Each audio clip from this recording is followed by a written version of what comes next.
लगा के चश्मा बना के फैशन बटन खोलती है।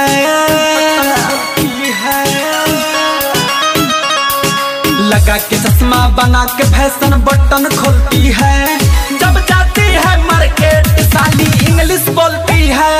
जब जाती है मार्केट साली इंग्लिश बोलती है।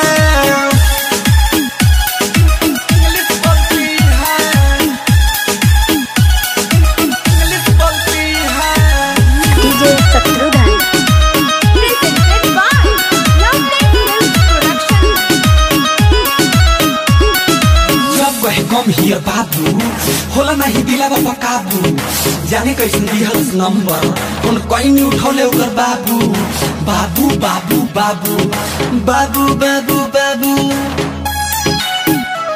बड़ी नखरा करेले पिया बाप माई के गो नकिया पर हरदम रे रहेला एकराई गो पी लेती है बिस्किट तो मस्ती में डोलती है। पी लेती है बिस्किट तो मस्ती में डोलती है। जब जाती है मार्केट साली इंग्लिश बोलती है।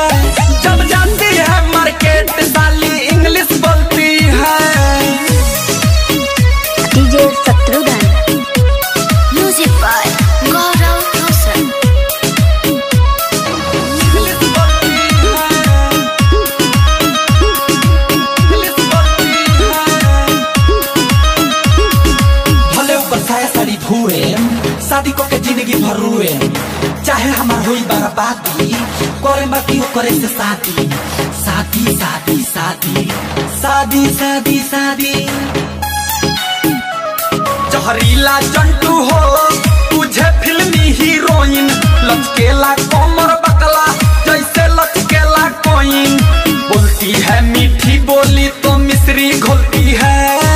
बोलती है मीठी बोली तो मिश्री घोलती है।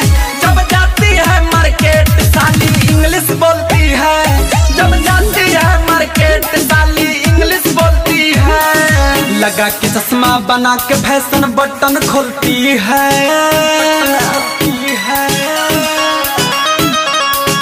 लगा के चश्मा बना के फैशन बटन खोलती है। जब जाती है मार्केट साली इंग्लिश बोलती है।